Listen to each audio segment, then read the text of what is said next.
Hello and good morning students.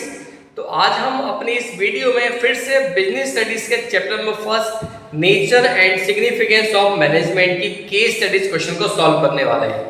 मैं अपनी इस वीडियोस में आपको ये बताऊंगा कि आपको बोर्ड एग्जाम में बिजनेस स्टडीज की केस स्टडीज टाइप क्वेश्चन को कैसे सॉल्व करना है। बस आपको एक बात का ध्यान रखना है कि आपको इस वीडियोस को पूरी तरीके से देखना है। ऐसा ना हो कि आप थोड़ी सी वीडियो देखें और फिर दूसरी वीडियो में शिफ्ट हो जाए या किसी और की वीडियो आप देखने लगेंगे।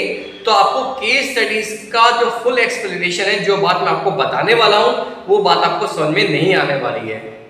ठीक है ना। तो आपको सबसे पहले एक वीडियो को पूरी तरीके से देखना है ताकि आपको एक्सप्लेनेशन समझ में आए कि मेरा एक्सप्लेनेशन कैसा है और आपको वीडियो में जो केस स्टडीज शो हो रही है उसका आंसर हमें कैसे फाइंड करना है। बोर्ड एग्जाम में कम से कम 50-60% जो क्वेश्चंस होते हैं वो केस स्टडीज के आते हैं और सबसे ज्यादा स्टूडेंट को जो है वो केस स्टडीज क्वेश्चन में प्रॉब्लम्स होती है। ठीक है ना।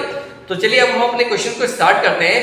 केस स्टडीज का क्वेश्चन आपके स्क्रीन पर साइड में शो हो रहा होगा। मैं भी साथ साथ इस क्वेश्चन को रीड कर रहा हूँ और रीड करने के बाद फिर हम फाइंड करेंगे कि इसका आंसर क्या होने वाला है। तो चलिए सबसे पहले मैं आपको फर्स्ट टिप बता रहा हूँ कि जब भी आप बोर्ड एग्जाम में केस स्टडी के क्वेश्चन को सॉल्व करें तो आप पहले केस स्टडी की जो स्टोरी है, जो केस स्टडीज है, उसको बाद में रीड करें। पहले उस क्वेश्चन की सबसे लास्ट लाइन रीड करें और देखें कि वो टॉपिक आपको मालूम है या नहीं मालूम है।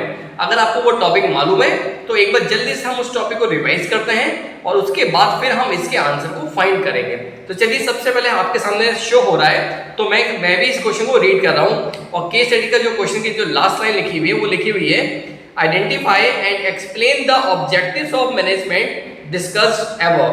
तो आपको ये बात समझ में आ रही होगी कि इस केस स्टडीज के अंदर हमें मैनेजमेंट के ऑब्जेक्टिव्स को फाइंड करना है। तो चलिए सबसे पहले हम बात करते हैं कि मैनेजमेंट के कितने ऑब्जेक्टिव्स होते हैं। तो मैनेजमेंट के टोटल मिला के 3 ऑब्जेक्टिव्स होते हैं। First organisational objective, second social objective और थर्ड होता है हमारा पर्सनल ऑब्जेक्टिव।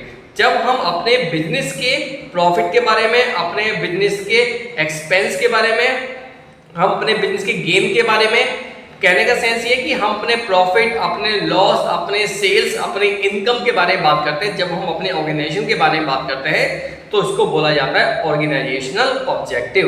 अब बात करते हैं सेकंड होता है, उसको बोलते हैं सोशल ऑब्जेक्टिव। सोशल ऑब्जेक्टिव का मतलब होता है सोसाइटी के बारे में। जब हम बिजनेस करते करते हम सोसाइटी की हेल्प भी करने लगे तो उस ऑब्जेक्टिव को बोला जाता है सोशल ऑब्जेक्टिव। और थर्ड होता है हमारा पर्सनल ऑब्जेक्टिव। पर्सनल ऑब्जेक्टिव के अंदर केवल आप 2-3 टर्म्स लर्न कर लिए। जब हम अपने एम्प्लॉइज के बारे में सोचें, अपने वर्कर्स के बारे में सोचें, अपने वर्कर्स को गुड सैलरी दें, अपने वर्कर्स को गुड एटमॉस्फेयर प्रोवाइड करवाएं, हम अपने वर्कर्स या अपने एम्प्लॉइज के बच्चों के लिए स्कूल ओपन करवा दें, कंप्यूटर सेंटर ओपन करवा दें और उनको बोले कि आप अपने बच्चों को हमारे जो स्कूल है इसमें ही पढ़ाइए, हम आपसे कोई फीस नहीं लेने वाले। हम अपने एम्प्लॉइज को कुछ एक्स्ट्रा फैसिलिटीज दे दें, दिवाली होली पर उनको बोनस प्रोवाइड करें। तो जब हम इस टाइप की फैसिलिटी प्रोवाइड करते हैं अपने वर्कर्स, अपने एम्प्लॉइज को, तो उसको बोला जाता है पर्सनल ऑब्जेक्टिव। तो होप्स आपको तीनों बात समझ में आ चुकी होगी।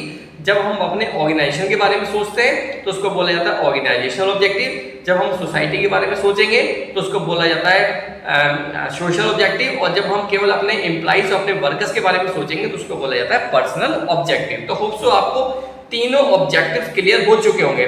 चलिए हम अपनी केस स्टडीज को रीड करते हैं और फाइंड करते हैं कि इस केस स्टडीज के अंदर कौन से ऑब्जेक्टिव की बात होने वाली है। चलिए मैं रीड कर रहा हूँ। Amit limited was manufacturing water heaters. In the first year of its operation the revenue earned by the company was just sufficient to meet its cost. To increase the revenue, the company analyzed the reason of lost revenues. After analyzing the company decided. अब आपको एक जो हमने 2 और 3 lines read करी है इसमें बात चल रही है रेवेन्यू को इंक्रीज करने की। अब रेवेन्यू को हम शॉर्ट में बोल सकते हैं सेल्स, या हम उसको अपनी इनकम भी बोल सकते हैं। ठीक है ना।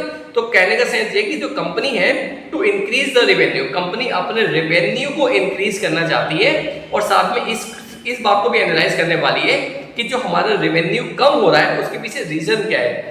चलिए अब हम बात करते हैं पॉइंट नंबर 1 की, जो आगे लिखा हुआ है।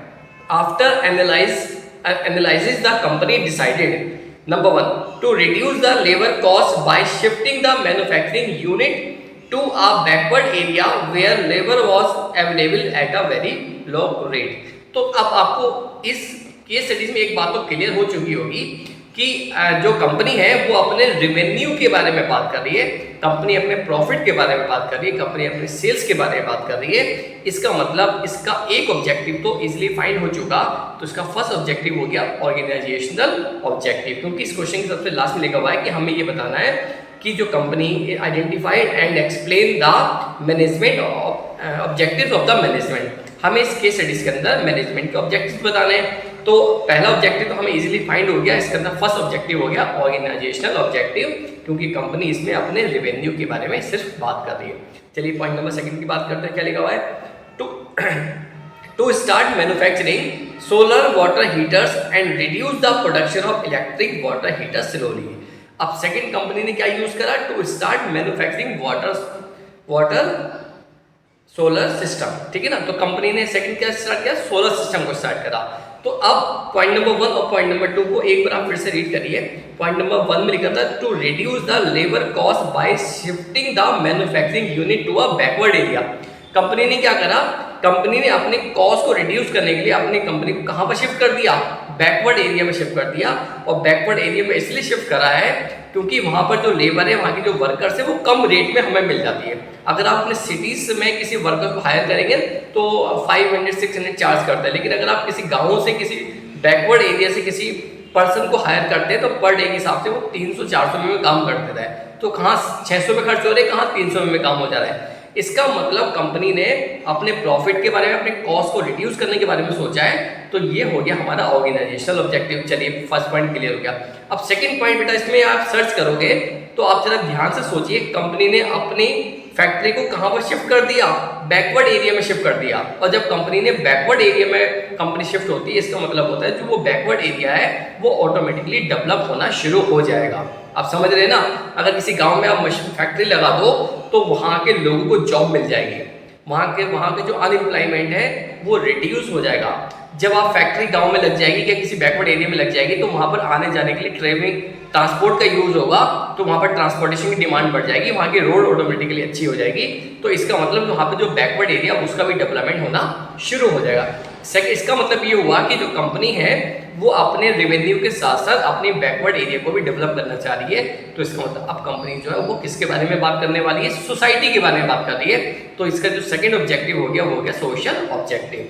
तो एक पॉइंट नंबर जो सेकंड है उसको भी एक बार देख लेते हैं। To start manufacturing solar water. तो कंपनी और किसका काम शुरू कर दिया?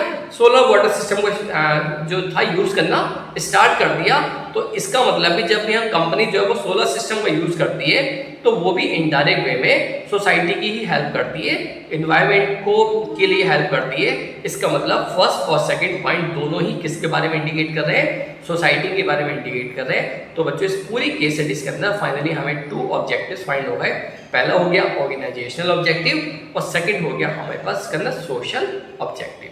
होप सो आपको एक केस स्टडी एकदम क्लियर हो चुकी होगी। अगर अभी भी आपको कोई डाउट है तो आप मुझे मैसेज कर दें, कमेंट कर दिए, मैं आपका रिप्लाई जरूर करूँगा। Thank you.